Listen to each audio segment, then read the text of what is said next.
Hey everybody, it's Angela, and I was at the farm this last weekend and I didn't have to work out in the field.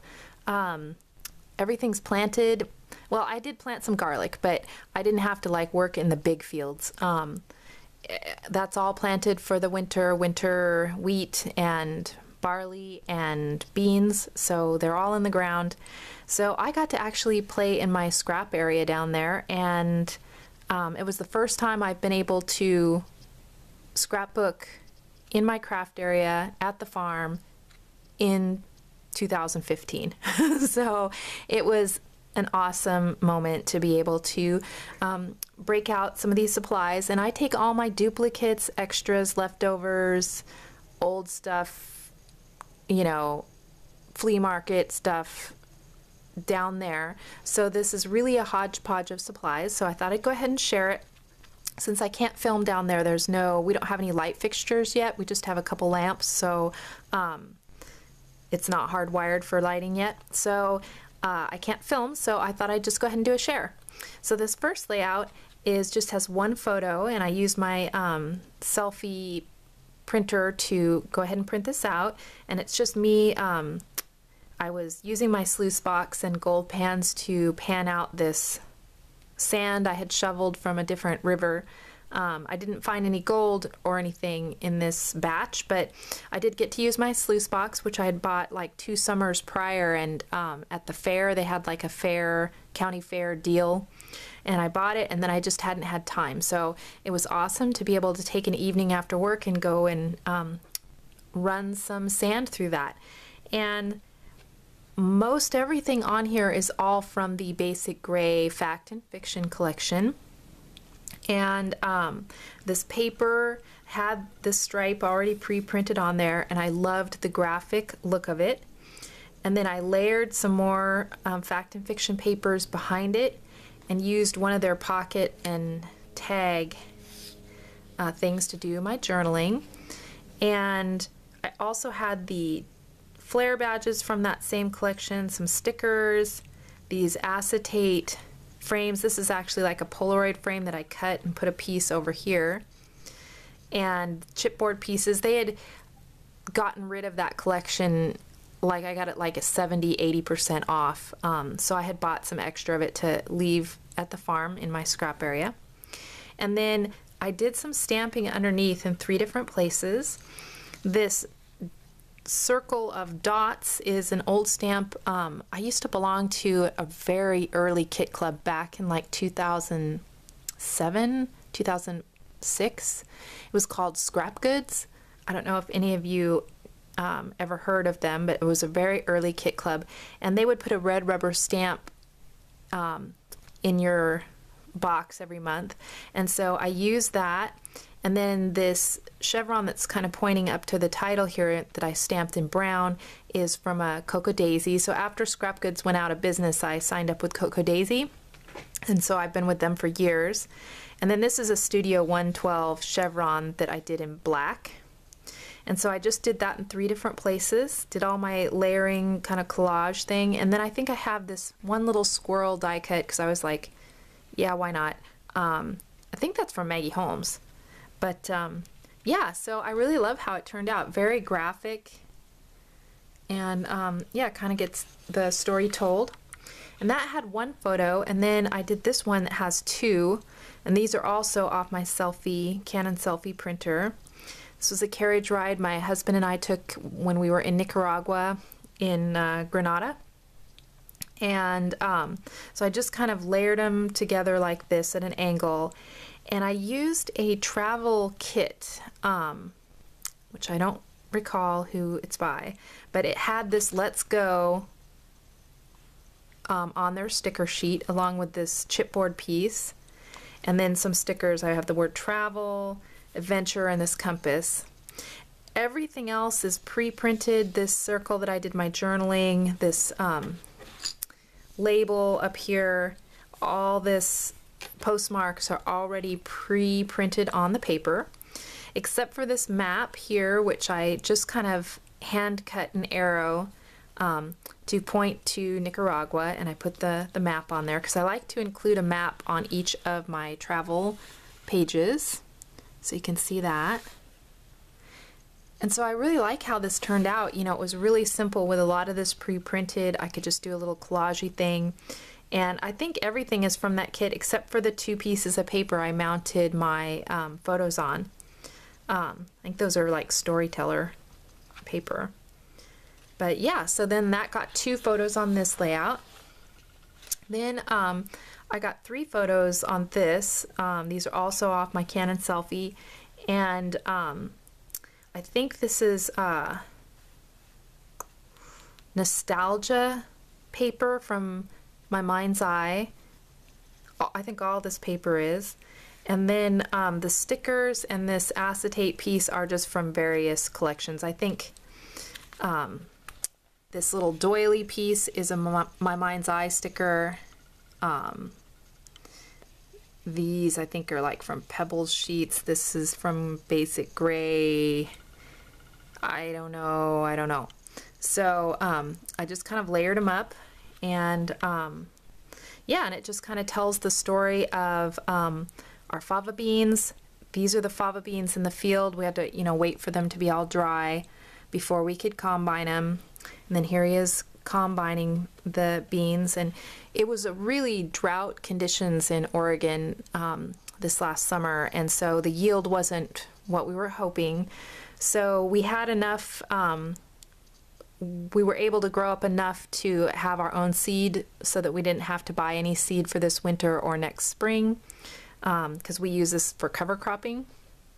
But we were hoping to have enough for our own use and some to sell, but we didn't have any extra to sell this year.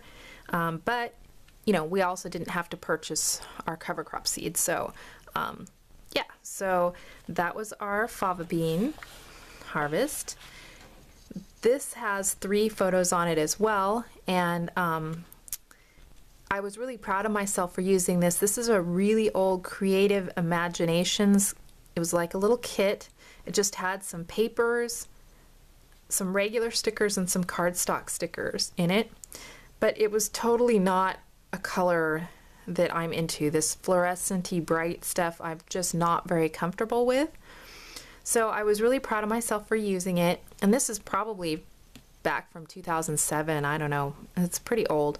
And so I just took the real citrusy papers and I matted each photo on a different citrus color. So the blue, the pink, and the green. And I lifted this one up on foam tape, so it's a little bit bigger.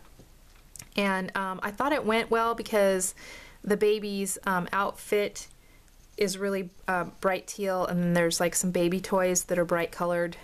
And the only problem was the paper was a really thin quality paper, so I did have to mat it on this blue paper that I had. And then these stickers were even thinner quality. They were so thin you could almost see through them, even though they're, you know, paper. So I had to mat each of the stickers in order to give them enough, you know, to make them sturdy enough to really use and to make them opaque.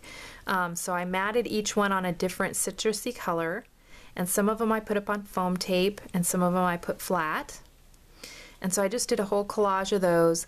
And then to kind of bring this more current as far as supplies, I added in these circles, which are from the Basic Gray Fresh Cut.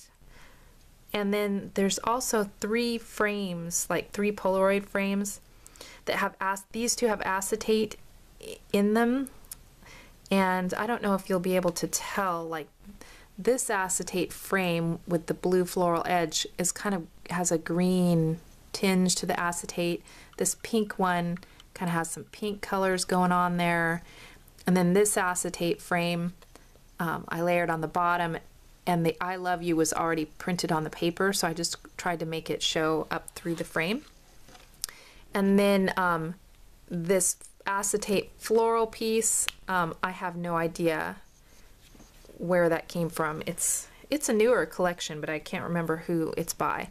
So anyhow, yeah, I was really proud of myself for using these colors that are out of my comfort zone, for getting pretty much this package of papers used up. I have some scraps of the citrus, 1 full sheet, and a few cardstock stickers left. So yeah, it was really great. And my husband's showing his granddaughter how to crumple up newspaper in order to make a fire in the wood cook stove. And so he's trying to get her to scrunch it up into a ball, and she does pretty good. She gets it scrunched, but not quite into a ball. But they were having fun, you know, interacting together. So that was a really cute memory for the baby book. And this last page uses 3 photos as well, although these were, I had printed out from a long time ago, so they're a smaller one done on my Epson printer, and of a road trip that we took to the Oregon coast. And these were done, all these papers and stuff are more current papers. They're like the leftover sheets from my Scraptastic or Cocoa Daisy kit. When I don't quite kill the whole kit and have a full sheet left or whatever, I'll take it down to the farm and leave in my scrap area there. So I just kind of built up some layers behind the photos. And then this vellum map, I really love this, and it was off of back before you got die cut packs, you know, already cut out for you. Hot off the press was doing these little booklets that had a bunch of printed images that you would like rip them out of the book and cut them out yourself, you know, before they went to die cuts. And they would also include in the book of images like a vellum page or an acetate sheet already pre-printed and stuff. So I just ripped that out, and that's really early too, like 2005 or maybe earlier, I don't know. So I just took the map, it's kind of like an ocean map, and I split it in half, and so it would go kind of across the page. And I love how much texture it adds without taking away from the wood grain paper, which I love. And then I just used a hodgepodge of die cuts. I think these 2 are girls papery. These 2 chipboard pieces I think are from Basic Gray's maybe Hey Boy collection, I'm not sure. And yeah, so they're just from all over the place, and I just took things that had the right colors and just kind of tucked them in and put some thickers on there. And I really love how this turned out. This is easier for me to work with than the citrusy one. I'm just more comfortable with colors like this. But yeah, I was glad to be able to, you know, get so many things documented and do all these different layouts. And so I don't think I have to go anywhere over the Thanksgiving weekend. So yeah, if I don't have to work and I can stay home, I'm definitely going to be working on a Saw Crafters project, and you know, and doing some more process videos. But like I said, I couldn't film these, so I just thought I'd do a share. So anyhow, thank you guys so much for watching, and if you have any questions or anything, you know, just leave me a comment below, and I will talk to you guys later. Bye.